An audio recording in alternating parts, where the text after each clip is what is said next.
그 지역구를 할 때 1억을 갖다 줬다라고 하면 그 전에는 이제 비례대표 의원이었는데 그때도 당연히 갖다 줬으니까 이번에도 당연히 갖다 줘야 된다라고 생각을 하고 정청래 대표 진짜 대통령이 순방만 가거나 외국을 나가면 꼭 자기가 어디에 출연을 해. 명청 대전대에서는 많이 얘기가 있지 않습니까? 내부적으로도 있고 갈수록 내부 갈등이 심해지는 거. 더 싸워라.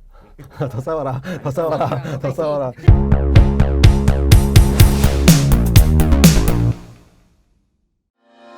안녕하십니까. 2026년 붉은 말의 해 첫 번째 쓴소리 상사 시작합니다. 여러분 새해 모두 복 많이 받으십시오. 자, 오늘은 지난 시간에 이어 다시 국민의힘의 젊은 피 두 분이 나와주셨습니다. 제 왼쪽에는 이효원 서울시의회 교육위원회 의원님, 제 오른쪽에는 아시다시피 저희 쓴소리 상사의 영업과장님 김규남 의원님 나와주셨습니다. 반갑습니다. 감사합니다. 예. 영업과장이 됐고 네, 영업과장. 아니, 한번 출연하고 영업과장이 대리를 하시겠다고 해서 그 과장님으로 드렸습니다. 바로 승진을 하셨어요. 네, 아니 그래도 시연이신데 대리는 좀 그래서 그리고 근데 이제 차장을 드리려고 했더니 본인이 극구 안 하시겠다고 하셔서 승진을 위해서 열심히 뛰겠습니다. 과장을 하고 계시는데 네, 영업과장님 사실 연봉은 없습니다. 자, 저기 이제 이효원 의원님 처음 나오셨으니까 네, 안녕하세요. 예, 저는 확실하게 일하는 서울시 의원 이효원입니다. 지금 현재 교육위원회에서 의정활동하고 있고요. 이제 마지막 지금 현재 4년차 의정활동을 하고 있습니다. 전반기에는 또 여기 같이 계신 김규남 의원님이랑 같이 문화체육관광위원회에서 의정활동하고 있고 지금 현재 국민의힘 의원입니다. 반갑습니다. 생각보다 젊으신데 생각보다 경험이 진짜 많으세요. 그런가요? 네. 네. 네. 중앙당 부대변인도 하셨고 청년 공동대표도 하셨고 그리고 이게 되게 저는 신기했어요. 아르바이트하는 기업에서 사장까지 승진하셨어요? 네. 제가 이제 대학교 다닐 때 아르바이트를 좀 할 수밖에 없는 상황이어가지고 아르바이트를 정말 여러 군데 많이 하고 있었거든요. 그래서 이제 알바를 한창 하던 기업이었는데 이제 그 기업에 대학교 4학년 때 저 이제 취업해야 돼서 이제 회사 그만두겠습니다. 이제 하니까 그러면 너 일 너무 잘하니까 우리 회사 들어와가지고 혹시 정규 직원으로 일하지 않을래? 쉽지 않은데 그거. 제가 그렇게 알바를 너무 잘해가지고 제가 대학교 1학년 때 또 영화관 알바도 했었어요. 거기 영화관에서도 이제 너 혹시 제가 그때는 지금은 나름 동안인데 그때는 이제 좀 노안이어가지고 그때 지금 얼굴이랑 크게 차이가 없어서 대학교 1학년 때도 아르바이트 하는데 너 지금 취업해가지고 혹시 슈퍼바이저 하지 않을래? 이렇게 말씀하실 정도로 제가 일을 열심히 하는 스타일이어서 네, 지방선거가 곧 있으니 자기 PR을 열심히 하고 계십니다. 저기 네, 그래서 그렇게 열심히 일을 하다 보니까 작은 회사라서 좀 승진이 빨랐습니다. 워낙 에이스셔서 네. 지금 또 교육위원회 또 부위원장님 최근에 되셨지 않습니까? 맞습니다. 그래서 또 김경시 의원님 12월 31일 날 미국으로 출국하셨다는데 뭐 말이 많습니다. 그래서 그분 어떻게 하고 계세요? 이게 사실 뭐 여러 군데서 많이 물어보시는데 뭐 해외에 나갔냐 이렇게 부수이는 분도 있고 그런데 저희가 의원님들 사실 그런 사생활까지는 확인할 수가 없습니다. 그래서 나갔는지 저는 기사를 보고 알았습니다. 오늘 기사 났잖아요. 12월 31일 날 미국으로 출국을 했고 뭐 그리고 자녀를 보러 간다고 하셨고 경찰이랑 조율 중인데 1월 중에 들어오겠다고 하시는데 지금 녹화하는 날짜가 1월 6일인데 앞으로도 1월 달은 25일이나 더 남았다는 거, 언제 들어오실지 잘 모른다는 거. 같이 그 선관위에 계셨던 김병기 대표, 지금 현재 그 의원한테 전화를 해서 자기 좀 살려주세요 했는데 그 다음날 김경시 의원이 단독으로 공천을 받았어요. 우리 국민의힘에서는 그 봐주기 수사라는 얘기가 좀 있잖아요. 근데 이게 뭐 봐주기보다는 경찰이 좀 모르지 않았을까? 그 사실 상식적으로 말이 안 되는 일이잖아요. 1억씩이나 주고 공천을 부탁을 했다. 이게 사실은 상식적으로는 생각을 할 수 없지 않나요? 말도 안 되는 거고요. 저는 이제 이분이 재선 의원이시잖아요. 네. 그 지역구를 할 때 1억을 갖다 줬다라고 하면 그 전에는 이제 비례대표 의원이었는데 과연 그러면 그때도 그때 더 크지 않았을까? 금액이? 그때도 당연히 갖다 줬으니까 이번에도 당연히 갖다 줘야 된다라고 생각을 하고 돈을 줬던 게 아닐까라고 생각을 해요. 지난번에 안 줬는데 이번에는 돈을 줘야겠다라고 생각을 했을까라는 합리적인 의심이 드는 거죠. 이게 저희는 이제 짐작입니다. 팩트 아니고 짐작인데 이거 사실은 뭐 지역구 공천 받는데 1억이면 비례대표는 더 많이 받았겠죠. 기본적인 상식이라면. 참 답답한 게 자꾸 시스템 문제가 아니라 사람의 문제. 예, 시스템 에러가 아니라 휴먼 에러라고 하는데 명확한 시스템 문제죠. 이거는 그런 뭐 단수 공천을 준 거지 않습니까? 열린 이런 그 상향식 그런 공천을 했어야 되는데 좀 잘못된 자, 정청래 대표가 김병기 전 원내대표는 지금 그 뭐 제명을 시키네 어쩌다 이렇게 해서 올렸어요. 그리고 강선우 의원은 이미 제명을 시켰고 장경태는 왜 가만둘까요? 그러니까요. 저도 그래서 지금 이 사건들이 이렇게 뭐 사실 이전에 또 연예인들이었잖아요. 그 장경태 사건이 싹 이제 묻히는 것 같아 보이니까 이제 언론에서 사실 물어봤잖아요. 정청래 대표한테. 그랬더니 그건 대답 안 하게. 그 사안에 대해서는 지금 완전히 좀 약간 관심 밖의 사안으로 좀 뒤로 밀려 덮여버린 것 같아서 또 그게 보니까 그 당사자 남자친구이셨던 그분이 이제 또 고소를 했더라고요. 그래서 아마 조금 그게 결과가 좀 나오면 다시 한번 불거지게 되지 않을까라는 생각. 예전에 이혜훈 지금 문제가 많은 이혜훈 장관 지명자랑 친분이 좀 있으신가요? 저는 개인적인 친분은 없고요. 따로 이렇게 그 청년들이랑 같이 그때 당시에 정보위원장 하고 계실 때 그때 이제 국회 찾아뵈서 이렇게 같이 청년들이랑 인사하고 했었는데 그래서 이렇게 다른 여러분들이랑 같이 있을 때 이렇게 뵀었는데 제 주변에 그 지인들 중에 그 방에 계셨던 보좌진을 하셨던 분들이 좀 몇몇 계세요. 근데 말씀들이 좀 있으시더라고요. 그래서 그분들도 사실 아마 제 생각으로는 입이 좀 많이 근질근질 하실 텐데 현업을 하고 계시다 보니까 그런 사안들이 있었어도 하시기는 우리가 아는 것 이상으로 훨씬 더 많은 일들이 있었구나. 그래서 그런 것들 요즘 많이 이렇게 보면서 저도 그 얘기를 좀 듣고 뒷얘기를 듣고 그런 발언들을 하셨단 말이야? 약간 정말 의외다라는 생각을 많이 했었어요. 아니 그 정보위원장을 하셔서 그런가? 정보가 많아서 그 아들 3명한테 대부업을 시키실 정도였나?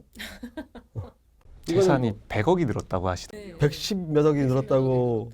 와, 그 서민들은 생각도 못하는 돈 아닙니까? 근데 이분이 정말 어떤 방식으로 재산을 증식을 했는지를 사실 다시 한번 들여다 봐야죠. 정말 불법적인 부분들이 있었던 것인지. 그리고 저는 요즘에 그 민주당에서는 뭐 아니 이렇게 문제 있는 사람을 니네가 여태까지 공천을 해놓고 이제 와서 뭐 그런 사람 장관 앉히면 안 된다라고 공격하는 게 말이 되냐라고 얘기를 하는데 사실 우리 당은 그동안 몰랐었던 거잖아요. 이런 사안들이 있었다라는 것도 몰랐던 거고 그리고 보좌진들이 약간 소문에 있어서 그런 소문 드는 방들은 여전히 지금도 국회에서는 있잖아요. 그런 소문이 있다 할지언정 소문만 있을 뿐이지 그것에 대해서 이렇게 뭔가 제대로 뭔가 진정이 들어온다거나 뭐 신고가 들어온다거나 이런 것들이 없었기 때문에 당에서는 사실 조치를 할 수가 없었단 말이죠. 근데 지금 이런 문제들이 다 불거져 나오고 있고 피해자들이 지금 또 얼마 전에 그 중구 손주아 의원님도 어젠가요? 또 기자회견 하셨잖아요. 그래서 그런 임신한 상태에서 괴롭힘이 있었다. 뭐 이런 부분들이 막 터져 나오고 있는데 그러면 그 부분이 이제 알게 됐으면 당연히 그 부분에 대해서 문제를 지적하는 게 너무나 당연한데 민주당은 이제 니네는 이미 다 알고 있었던 거 아니냐라는 식으로 나오는 것도 요즘엔 저는 좀 말도 안 된다라고 생각을 합니다. 저들과 같이 그 뭐 이슈로 덮거나 논지를 흐리는 게 아니라 논지를 정확하게 파악하고 계십니다. 진짜 요즘에는 사실 TV를 보면 정치인들이 가져야 될 덕목이 그건 것 같습니다. 철면피. 그렇죠. 너무 부인을 하고 하니까 이게 너무 뭐 정치인들이 가져야 될 정목은 아니지 않습니까? 그게. 그래서 참 안타깝더라고요. 뭐 이혜훈 장관 후보자도 다 이제 아니다라고 해명만 하면 되는 거고 말씀하신 대로 그런 건 다 빠른 수사를 통해서 국민분들이 진실을 알 수 있게 그렇게 해야 되는 부분인데 너무 안타깝죠. 저도 그래서 걱정되는 게 그 김경원이랑 강선우 의원 같은 경우에도 지금 서로는 다 아니다라고 얘기를 할 거고 당연히 뭐 통장으로 돈을 주진 않았을 거 아니에요. 당연히 현금이 왔다 갔다 했을 건데 둘 중에 한 사람이 그게 완벽한 증거를 들이밀지 않는 이상은 그걸 과연 밝혀낼 수 있을까라는 좀 우려가 좀 되고 그렇다라고 하면 또 김경원이 지금 해외로 나가 있는 것처럼 이런 식으로 시간 끌기 하고 다른 이슈가 터져 나오기를 뭐 이혜훈 장관 그 청문회가 시작이 되면 또 그게 또 이슈가 확 될 거니까 그래서 시간 끌기를 좀 하면서 좀 슬그머니 빠져나가려고 하는 게 아닌가라는 생각도 좀 드네요. 근데 벌써 오늘 이제 그 강선우 전 보좌관이 수사 그 조사를 받았지 않습니까? 참고인으로. 근데 본인은 돈을 받은 적이 없다고 얘기를 했고 강선우 의원은 보좌관이 받았다라고 이렇게 들었다고 했지 않습니까? 네. 거기서부터 이제 진술이 다르기 때문에 의견이 그건 밝혀질 것 같습니다. 근데 다음번 지방선거에는 우리가 힘들지 않을까? 저는 굉장히 힘들다고 봅니다. 사실 작년 이제 이재명 정부에서 11호 부동산 대책 냈을 때는 서울 분위기가 굉장히 안 좋았습니다. 민주당 쪽으로. 근데 지금 싹 들어갔지 않습니까? 그런 부분이. 그래서 그때 기회를 우리 당이 잘 살렸어야 되는데 왜 못 살렸을까? 이런 생각이 좀 안타깝죠. 근데 저는 아직도 늦지 않았다고 봐요. 왜냐하면 지금 이제 새학기 되고 이사철 되고 이러면은 사람들이 이제 다시 부동산 쪽으로 정말 수요가 확실하게 있는 층들이 생기거든요. 근데 사실 그게 저도 이제 그렇기도 하고요.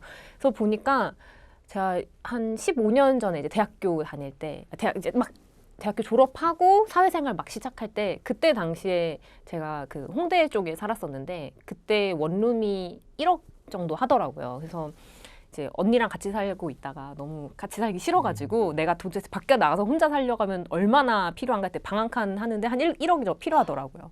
그래서 그때 이제 계산기를 열심히 두드려 봤죠. 했더니 170만 원씩, 그러니까 정확히 167만 원이지만 170만 원씩 5년을 모으면 1억이 생기는 거예요. 그래서 그러면 내가 당장 사회초년생이니까 170만 원은 못 모으고 130, 140 이렇게 해서 조금씩 늘려가지고 돈을 모아야겠다 해서 한 5년 조금 넘게 한 6년 정도 지나서 제가 1억을 모았어요. 그래서 드디어 나에게 1억이 생겼다. 방 보러 가자 이러고서는 딱 부동산 들어갔는데 그 방이 2억이 된 거예요. 그러면서 제가 엄청난 허탈감을 느꼈었거든요. 그런데 지금 물론 그때는 원룸이고 지금 제가 보는 건 이제 아파트 가격을 이렇게 보고 있는데 주변에 딱 정말 1년 전에 1년도 안 됐어요. 1년 한 10개월 전에 봤던 아파트가 똑같은 아파트가 10개월 만에 2억이 오른 거예요. 그럼 서울만 계속 오르는 거네요? 그러니까 물론 서울도 문제는 또 특정 지역들만 올라요. 뭐 한강벨트라던가 아니면 이제 강남, 용산 뭐 이쪽은 엄청나게 오르고 있고 또 이제 그 주변 변두리 쪽에 있는 곳들은 이제 좀 상대적으로 덜 오르고 있는데 이런 부분들을 이제 생각 안 하고 서울 지역 전 지역을 다 묶어버리고 뭐 이러다 보니까 사실 그쪽 지역에 계신 분들은 엄청 불만이 많으시거든요. 이런 부동산에 대해서. 근데 그 부분을 또 우리 당은 이제 좀 저는 그것도 좀 많이 살리면 사실 부동산은 정말 먹고 사는 문제이기 때문에 정말 국민들이 예민하고 정말 중요한 문제라서 그 부분에 대한 메시지도 많이 나간다고 하면 지금도 저는 늦지 않았다. 여전히 불만과 이런 수요는 있다. 그렇기 때문에 그 부분에 대한 강한 메시지가 좀 필요한 것 같아요. 좀 큰 문제가 어쨌든 토호제라고 하는 토지 허가 거래제를 이제 국토부 장관이 지정을 할 수도 있고 서울시장이 또 지정을 할 수가 있는데 서울시장은 지정을 이제 안 하고 싶은데 국토부 장관이 전체 지역을 지정한 거지 않습니까?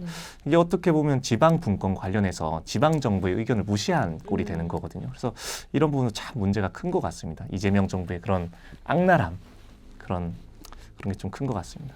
그래서 저는 그때 그 한창 문재인 정부 때 정말 그때도 한번 난리가 났었잖아요. 정말 그냥 가만히 있었는데 집을 안 샀다는, 더구나 그때는 또 집 사지 말라는 메시지도 나갔었고 가만히 있었는데 국가발 따랐더니 벼락거지 돼버리는 그때가 약간 저는 오버랩이 되면서 너무 막 불안한 거예요. 내가 지금 막 내 주변을 보면 이렇게 정말 걸어다니다가만 봐도 집값이 막 오르는 게 눈에 보이는데 내가 뭔가를 너무 하고 싶어서 지금 영끌이라도 하고 싶어서 뭐라도 해야겠다라는 마음은 들지만 또 국가에서 그걸 또 다 막아버렸잖아요.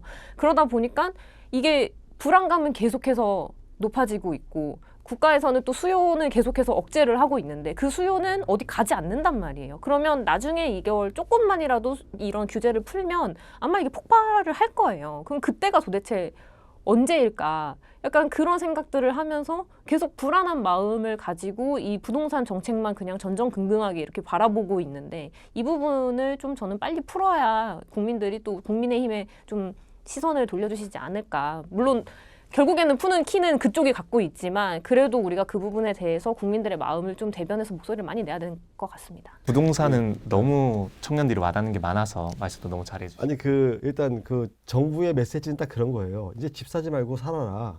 근데 전세도 못 살게 하니까 월세 내고 살아라인데 뭐 월세 낼 돈을 주고 살라고 해야지. 월세 낼 돈을 못 버는데 월세가 너무 오르니까. 그때 문재인 정부 때 기억이 나는 게 제 이제 지인분들이 은행에 근무를 좀 많이 합니다. 그래서 대출 담당을 했었는데 이게 워낙 하루 만에 바뀌다 보니까 알 수가 없는 거예요. 이게 대출을 받으러 왔는데 본인들도 공부를 해서 바뀐 게 뭐지 봐야 되니까 이게 도저히 그만해달라고 뭐 저한테도 얘기를 하더라고요. 이건 너무 심하다. 은행 뭐 대출해준 직원들도 모르는 내용들이 계속 생기니까 그래서 너무 좀 심한 그런 정책이었지 않냐. 이제 부동산은 이건 제 생각이지만 저는 부동산을 잘 모르지만 부동산은 규제하면 할수록 오를 것 같아요. 그거는 문재인 정부 때 우리가 다 배웠잖아요. 28번의 정책이 나왔었는데 다 실패하고 네, 오히려 더 전부 올라갔으니까. 전부 삼진 당했죠. 28타수 무안타. 모르고 이걸 하진 않을 것 같습니다. 그 결과를 아는데 목적이 뭔지 저는 궁금. 지난번에 금천구 당협위원장 강성만 위원장 나오셔서 말씀하시잖아요. 금천에 아파트가 들어온 지역은 국민의힘을 찍기 시작한대요. 근데 저 사람들은 이 나라 경제, 뭐 국민의 삶의 질 향상, 뭐 그다음에 뭐 여가 생활 이거 그 국민의 소득 증진 이거 모르겠고 다음번 선거에서 무조건 이기는 방법만 찾는 거예요. 저도 밀대로 고등학교 때도 맞았습니다. 밀대로 엄청 많이 맞았습니다. 아, 그 울산은 좀 때렸구나. 그래. 우리는 민주당이 아니니까. 1억씩 갖다 주지 못하니까. KT였나 뭐 이쪽으로 이직을 하셨는데 오히려 이직을 하니까 TBS가 그립다. 사실 이거는 그 국민의힘 입장에서는 호재긴 해. 호재긴 해. 성공에는 호재긴 국민들 해. 다 죽어요. 그러니까 국민들이 다 죽는데, 국민들은 다 죽는데 이제 5개월 남은 선거에는 호재긴 한데